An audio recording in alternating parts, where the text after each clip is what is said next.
So I want to take our ideas about what we were doing in this last chapter. Let me give you an example. This morning at 9 o'clock, I gave a test.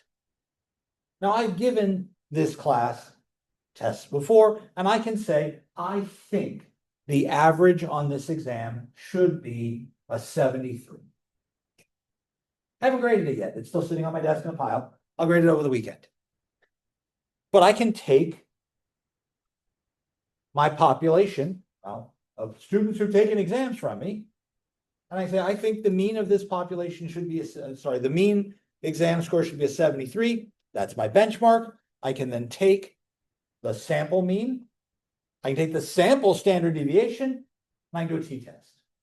And I can say, were these people completely outrageously worse or better, or were they in an acceptable margin for where I think this exam should be? What I can't do with this idea is ask, how do this year's students in that class compare to last year's students in that class? Because all I had was a pile of data and a benchmark. What if I have two samples? I could be sampling the same population more than once. I could be saying, oh, I have people who took the exam. I take a sample. I have another sample. I'm going to get two different estimators, right? There's sample variation. So I could ask, are these samples substantially different or not? I could look at a before and after comparison. I gave these people an exercise regimen. Here was their starting performance. We did the exercise regimen. 3 months later, what's their performance now? Did a change occur? A control group versus an experimental group. All of these people got a pill to take. Half of them have sugar pills. The other half have the real medicine. Does the medicine make a difference? I might not care about whether or not the value in one group is a certain number, the value in another group is a certain number. As we did in our one sample, I was like, is this average 73? But I could just say, is there a difference between these two? Almost always our null hypothesis is there's no difference.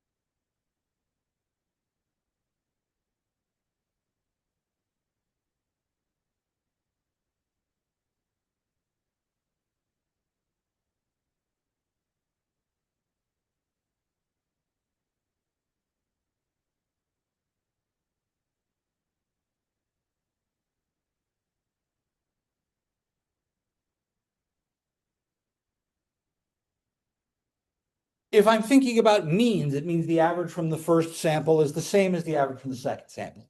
If I'm thinking about proportions, the proportion in the first sample is the same as the proportion in the second sample.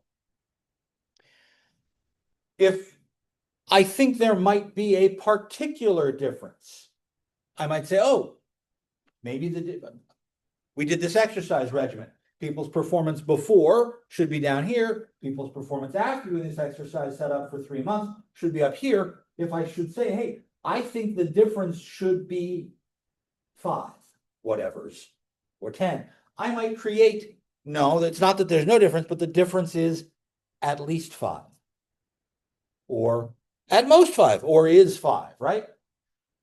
I just made the same setup as I did last chapter, right? Left tail, right tail, two tail ideas. So I'm going to do the same idea. I'm going to come up with a null hypothesis, an alternate hypothesis. I'm going to do some test statistic. And depending on whether I think the difference should be less than, the difference should be more than, or the difference should be equal to, I can pick a test from that.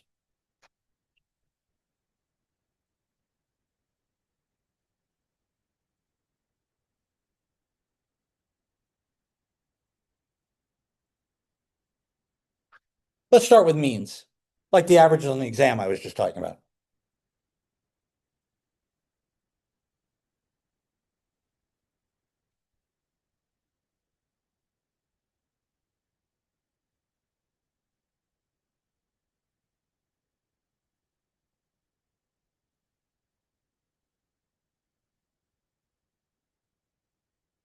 There are two different versions of this question I can ask.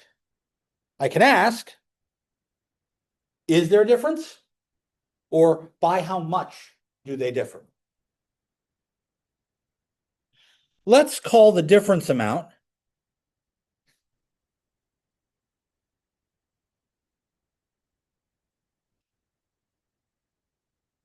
we'll call that D0. It could be 0. I think these two means should be the same. Then a D0 would be 0. Well, then,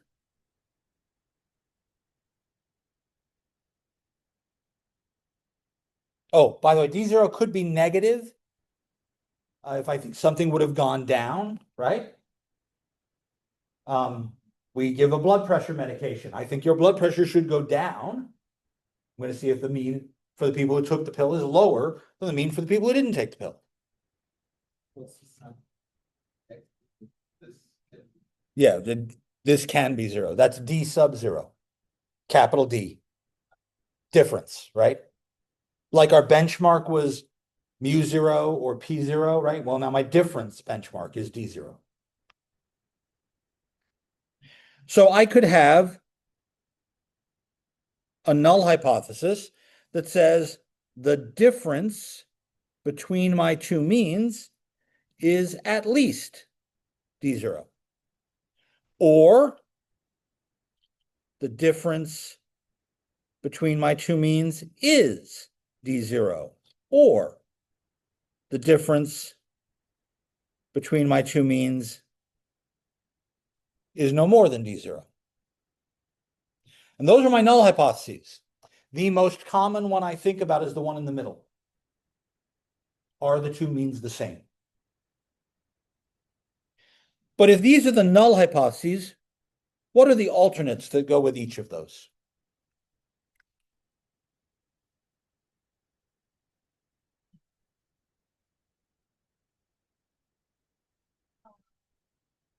One, two, is less than, D0. And then it's not equal to. Just doing that, greater than. Okay, look at the alternate hypotheses. This one says I'm looking for stuff to be less than. That's a left. That's a left tail because less than is on the left side. Here I'm looking for either side.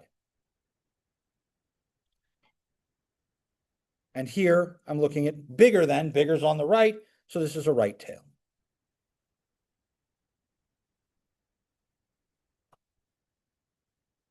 The same setup applies. I'm going to get a test statistic because I'll have an average for group 1 and an average for group 2. But those are for my samples, right? So I'll have an X1 bar and an X2 bar. And those are my estimators for mu1 and mu2.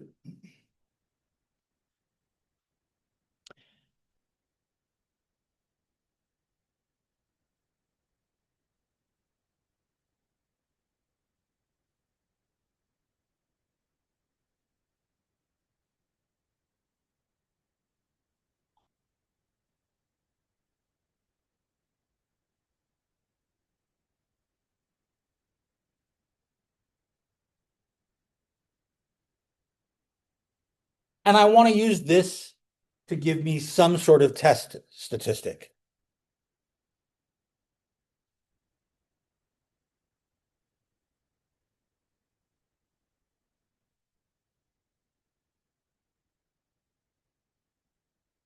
But what I do for my test statistic depends on a number of different things. in our previous chapter, there was something important I needed to know to be able to use one statistic versus the other. When I was dealing with means, what was the key difference?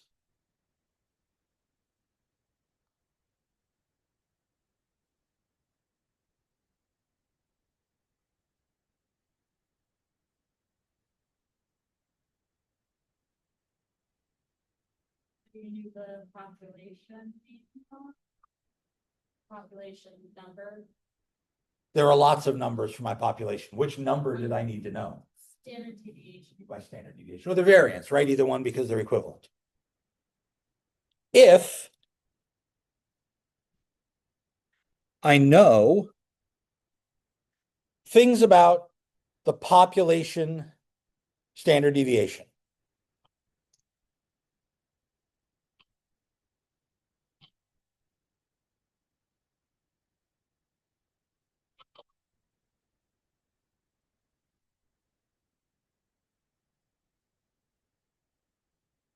well, as soon as I wrote that sentence down, my brain lurched for a second.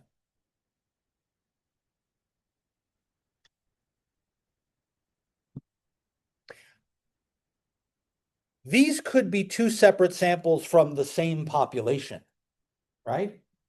Students who took the tests this semester from my course. But it could be two different populations. Students took it this year, students took it last year. This could be one population, or it could be two. So I actually don't want to write population standard deviation. I want to pluralize that because there are potentially two different populations. If there's only one population, then this number, sigma, will be the same for the first group as it is for the second group. But it might not be.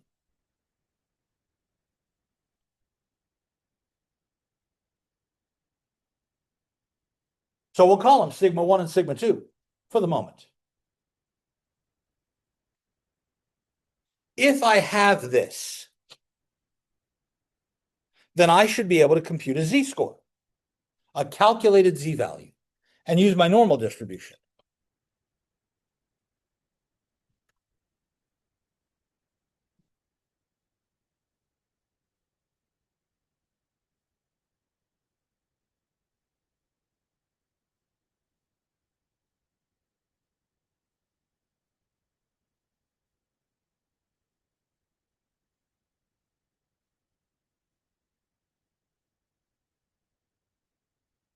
If I don't, then what am I going to have to do? I'm going to have to do a t calculation. And I'm going to have to use S to approximate, to estimate sigma.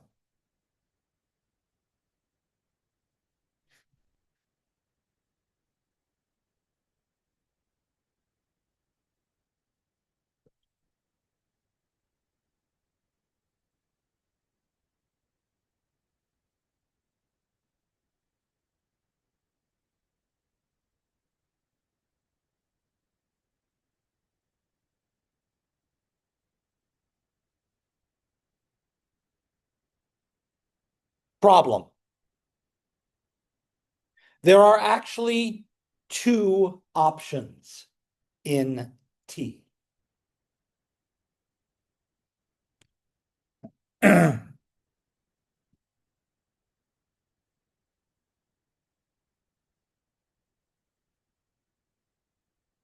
it depends on whether or not I think my two populations have the same standard deviation or not.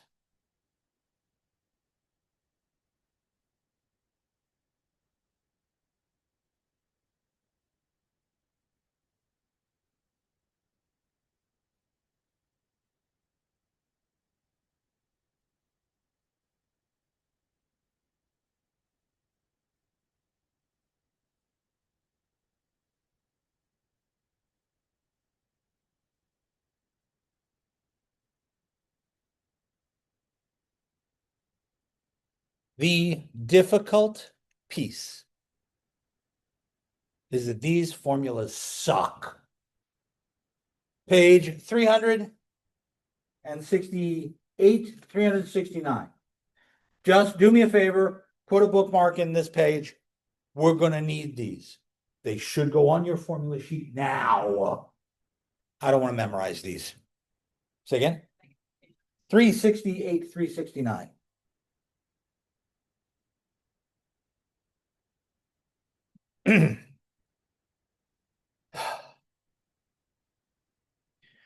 Now, there is one other assumption that has been made that I have yet to mention. We assume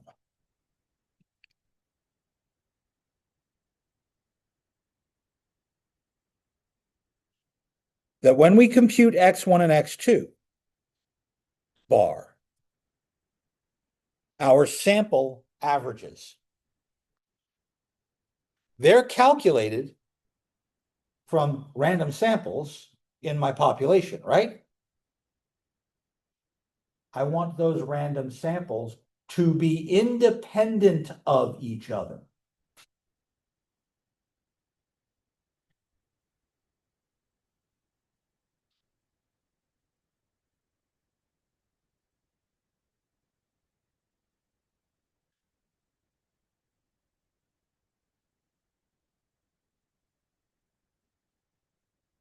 Hang on a second.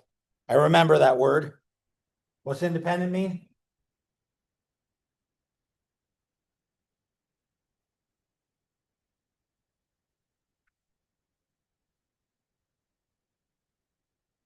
They are not reliant on each other's,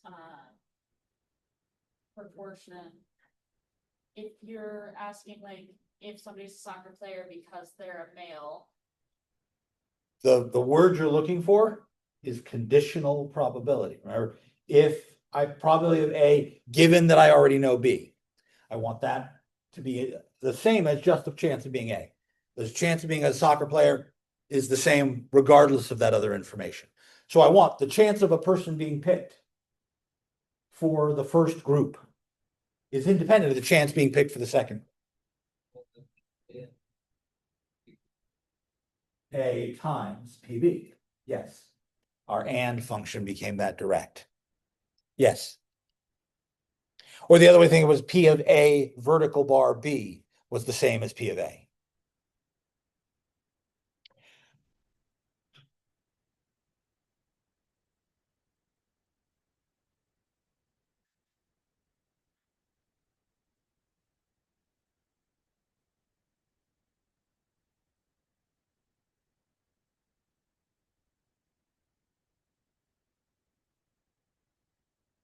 If I don't know whether or not my populations are normally distributed, then I want to take large enough samples that the central limit theorem applies.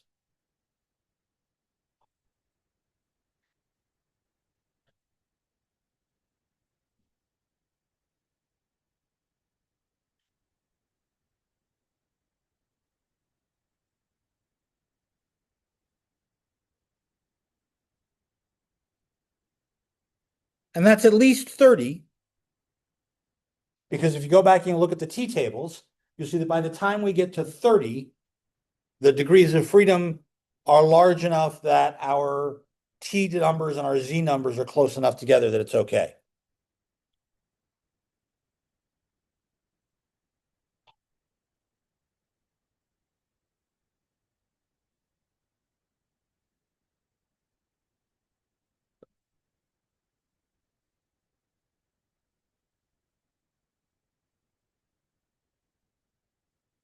So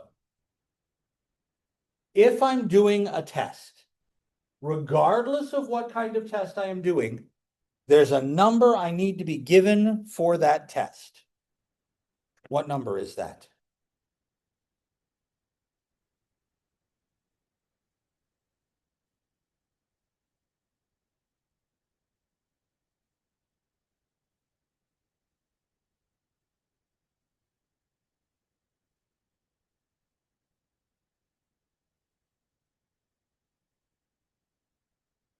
What number do I have to know to be able to do a test? Well, that's my ends. That's going to be something I do in the test statistic. But even before I do that, once I decide I'm doing a test, they have to tell me somewhere a number so that I know what to look up or I know what to compare to. We calculate our statistic. We look for something else, then we compare those and we decide. Yes, the interval, but how do I get the interval? There's a single number I have to be given. It's on this picture. Alpha, my significance. I have to be given an alpha so that I can look up the critical value in the right place. So I have to have my significance.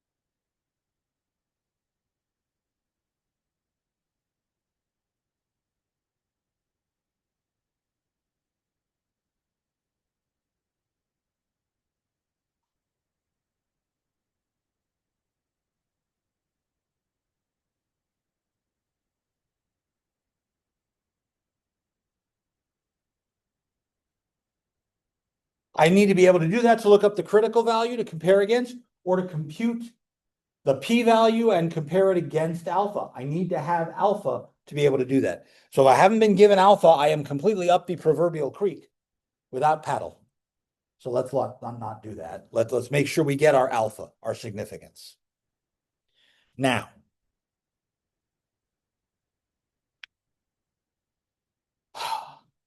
the first possibility in the possibilities I listed, I said we might know the population standard deviation.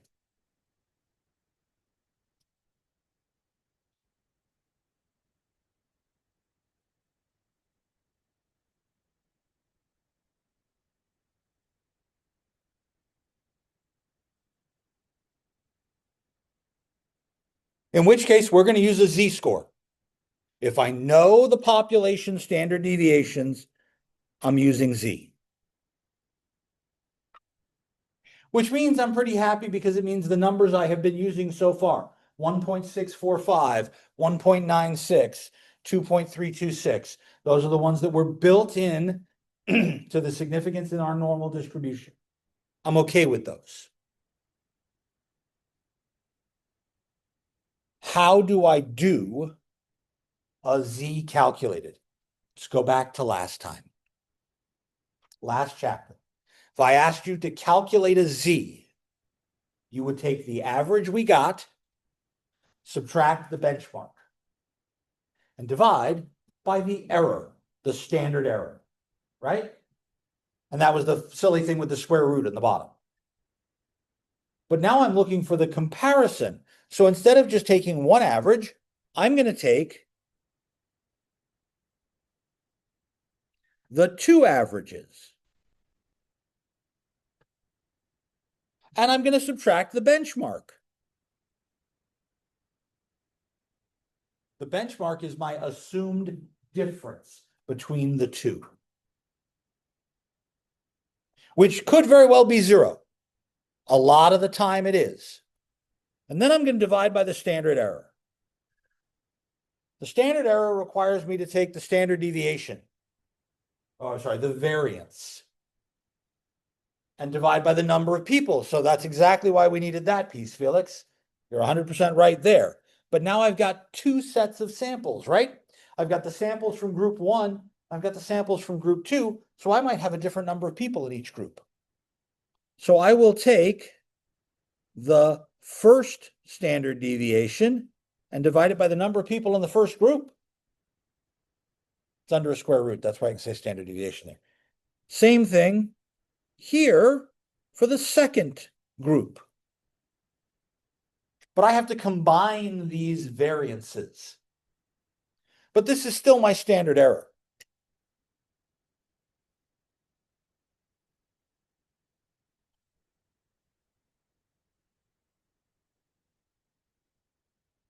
And then I go to my normal distribution. And I can say, oh, I want to do this for an alpha of 0.05.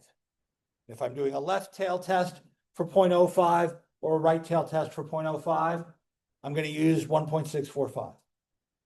If I'm using a two tail test, I'm going to use 1.96. But now I have a value. My biggest problem is that this is the very first formula the textbook gives us on how to do this. And they have absolutely zero examples of how to do this because this is rare. The problem is that it is rare for me to know the population deviations for two distinct populations. If it happens to be from one, maybe I know the population standard deviation, but this is uncommon.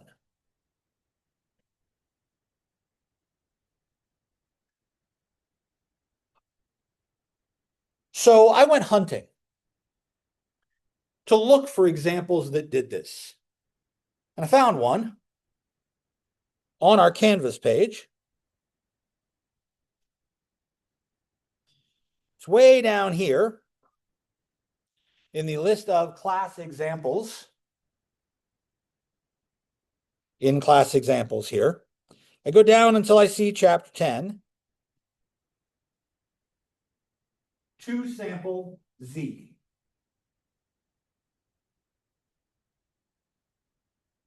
And I had to hunt this up online.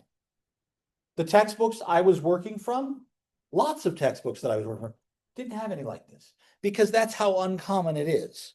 So here. This PDF is what I'm working from for this example.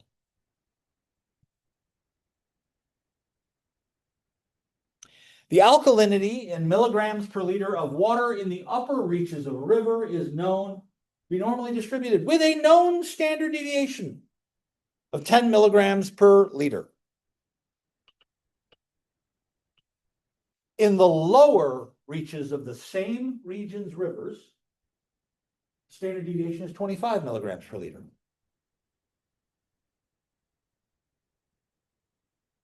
I'm going to go and gather some water, and I'm going to test it for how alkaline it is. That's easy enough. They sell alkaline water in the grocery store nowadays. So yeah, we should know this. Should know what the mineral content, we should know what's going into our water. From the upper reaches of the river and in the lower regions, I take these two measurements. I want to know, is the average alkaline behavior in the lower reaches more than in the upper reaches? And they give me a level of significance, 1%. I need a null hypothesis. I need an alternate hypothesis. My null would be that there is no difference between these two. So let's call the first average for the lower and the second average for the higher. The question is, the lower reaches is bigger. That tells me my alternate hypothesis. I need to find evidence to show that's true. So if I use 1 for low and 2 for high, I can say that the first mean should be less than the second mean, or that their difference is less than or equal to 0. Notice I wrote it as D0 rather than a comparison between the two means. I'm subtracting. Their example didn't write it that way. Pisses me off. And my alternate hypothesis is, oh, the lower river is more alkaline than the upper river. The difference is positive. Well, 1% 2.326. That's my critical value. Now I do my test statistic. So there's my test statistic right there. Same formula we were just looking at. Let's do some calculations. I have all the data. So let's actually do this.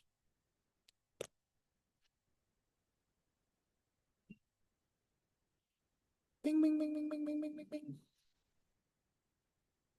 Yeah, close that. Share Excel. Okay. For the upper part of the river and the lower part of the river. In the upper part of the river, 91, 75, 91 again, 88, 94, 63, 86, 77, 71, and 69, with a known standard deviation of 10.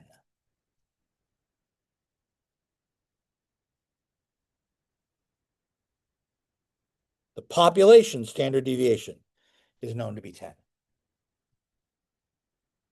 In the lower river, my setting readings were 86, 95, 135, 121, 68, 64, 113, 108, 79, 62, 143, 108. Oop, wrong direction. 108, 121, 85, and 97. And the known standard deviation for this group is 25.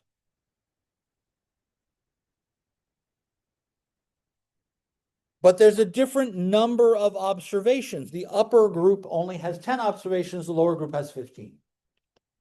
I need averages.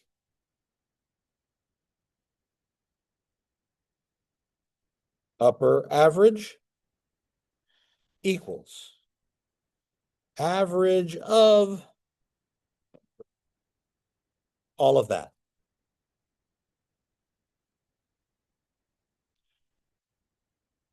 Lower average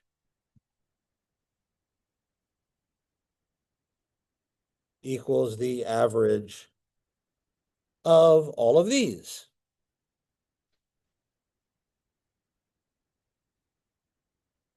Now, your first reaction is, oh, well, the upper one's clearly bigger than the lower one. Sorry, the upper one's clearly smaller than the lower one. So we must be right. But is it different enough to be statistically significant? Standard deviation for the first group is 10. Standard deviation for the second group is 25. No, wait, I have those backwards. The lower was group 1. The upper was group 2. Remember, according to our setup, 1 was lower, 2 was upper. So I go and I do this calculation with the numbers we've just gotten.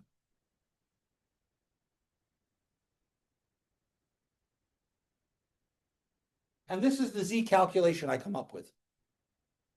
Do I accept or reject my null hypothesis?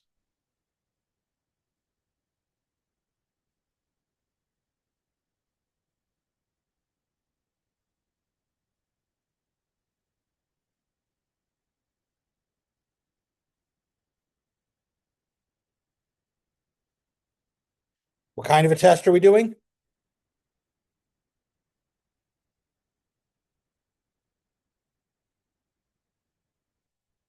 Left, middle, or right?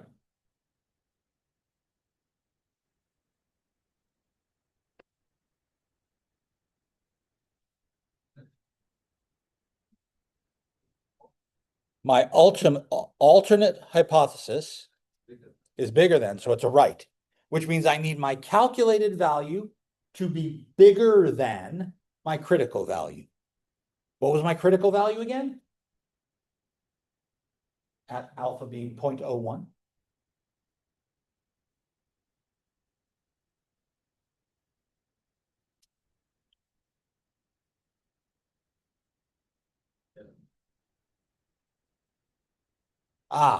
Well, the answer I got out is 2.5, but the critical value is 2.326.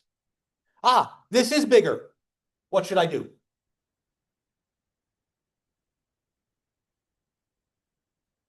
Reject it or fail to reject it?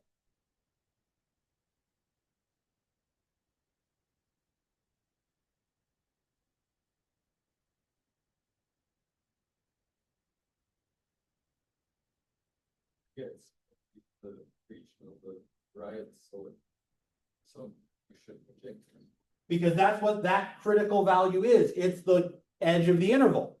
And we are bigger than that. We're in the rejection zone. We're in that little shaded tail. We should reject. The other thing I can do is I can calculate the p-value. Grab your normal charts. Appendix C. Appendix C. Here we go. Our tables. I can say, oh, I want to look up 2.57. 2.5, 0, 1, 2, 3, 4, 5, 6, 7. But this is everything to the left, yes? Because this is table C2. This is starting all the way from the left. This is the CDF.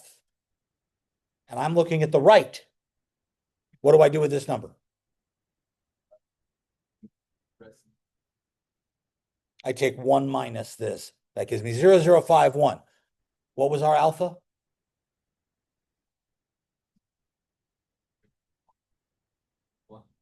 Almost 0.01. It was 1%. The number you gave me, 0.0051, is smaller than 0.001. Sorry, 0.01, right? This is 0.0051 is less than 0.01. So P is less than alpha. I should reject. You have two different ways of getting this information, with our Z calculation or with our P calculation, which comes from my normal distribution. We rejected our null hypothesis, which means the lower part of the river does have a statistically significant increase in alkalinity. There is more alkaline water in the lower part of the river. Now, there's nothing in my research in this problem that tells me why the lower river is more alkaline than the upper river. So what could be a cause? Okay, Gen Chem question. Anybody taken Gen Chem? Ever? High school chemistry? Chemistry? Okay, alkaline is the opposite of? Oh, pH was a long time ago. Alkaline versus acid. Low pH numbers are acid, high pH numbers are alkaline. Alkalines are slippery things. What could be causing alkaline behavior? Soaps, detergents, industrial runoff. Is there a plant between the upper river and the lower river that's dumping stuff into the water? Maybe not. Maybe it's coming out of the fact that there happens to be a natural deposit of something like sodium hydroxide somewhere along the riverbanks. Those chemicals can produce alkaline behavior. Maybe there's a mine runoff somewhere in here. I don't know. But alkalinity now exists. I have no cause for it, but this is abnormal. These numbers are higher by a statistically significant margin in the lower part of the river than they are in the upper part of the river. So somewhere between the two, something is causing alkaline behavior. What it is, I'll leave that to the EPA. But the weird part about this problem was the idea that I would know the population standard deviations. But once I knew them, I could do the rest of this exactly the same way we were doing it Monday, Wednesday, when we were testing means with just one benchmark. All right. So what if I don't know the population variances?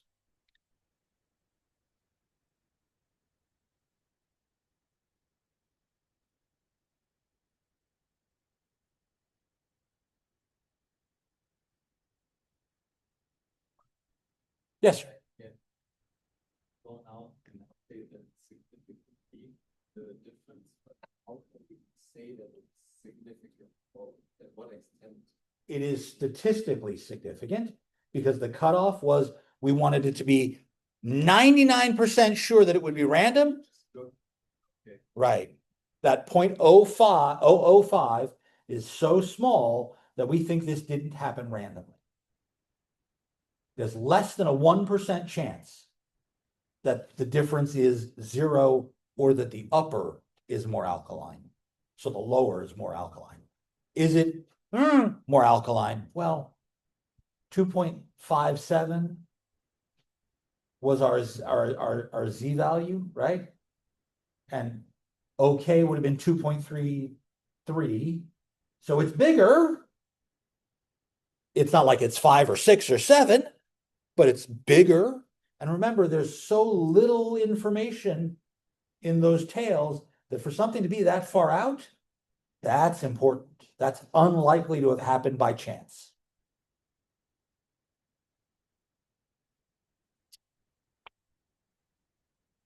Better? Right. These are unfortunate, but real questions that everyone asks about statistical behavior. How significant is this? All I can say is it's statistically significant. Is it caused by some? I can't do that. I can only give you correlations. And there's something happening. And yes, this number is bigger than this one. And I don't know why, but it's clearly not randomness. I didn't just happen to pick the worst days to go collect water.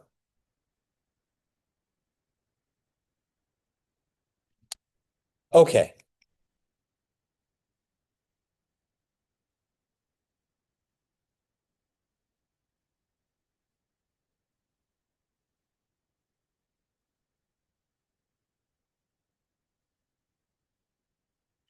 This is more realistic. I will gather my data. I will compute the averages. I will compute the standard deviations myself, S1 and S2, from my samples.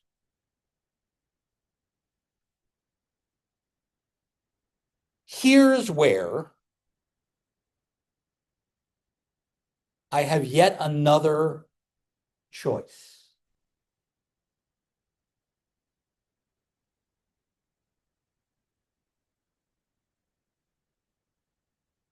Since I don't know sigma 1 and sigma 2, I don't know if they're equal or not. If we assume sigma 1 equals sigma 2, remember in my standard error up there, I had sigma 1 over n1 and sigma 2 over n2. But if I think they're the same, then what I can do is I can create some sort of connection between them. I can weight, hey, my first group gave me this standard deviation. My second group gave me this standard deviation. Maybe I should kind of average those together.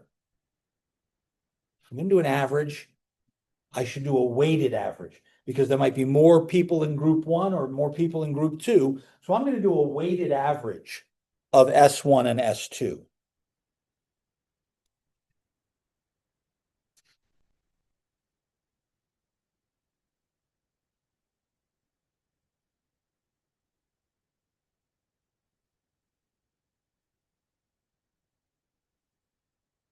We think of this as really it's one population, and the difference in variances should be kind of thrown into the same bucket. They should be put in the same pool of ideas. So we're going to call this a pooled variance.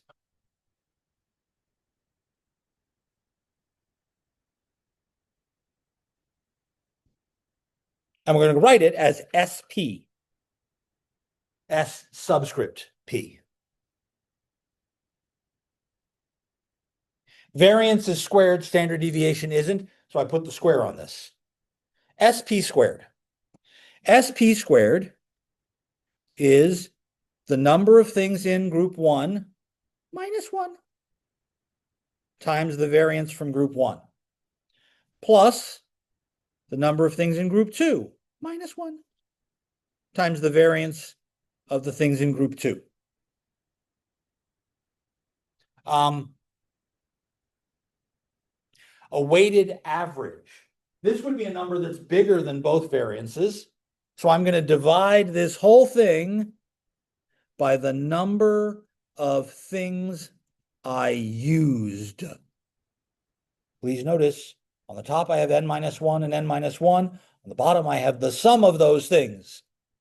n1 minus 1 plus n2 minus 1 is n1 plus n2 minus 2. And then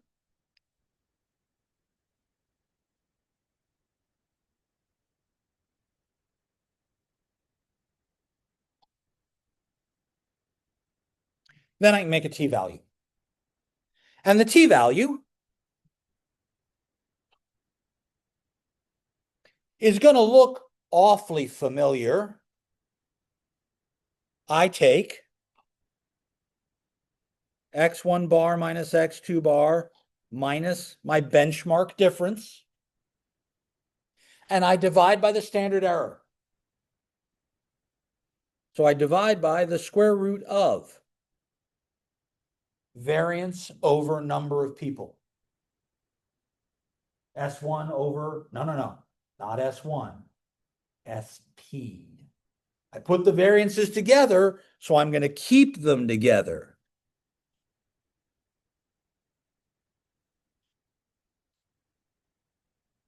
That's almost the same formula as the Z calculation.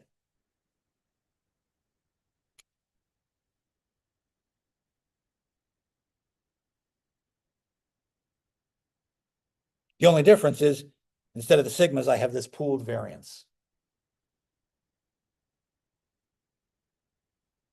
Questions so far? I said these formulas were disgusting. Amend it. These suck. I will not do this without the formula sheet in front of me. Unless I do it all my technology, and we'll show you how to do that. I need something else for a t-test. Because when I go to look stuff up on my t-chart, what do I need? I need my degrees of freedom. Well, crap. What was degrees of freedom before? Because I took one away from the group. But I've got two groups. So take away 2. The degrees of freedom is exactly this number right here. The number of people, samples, minus 2. 1 for each group. Yay!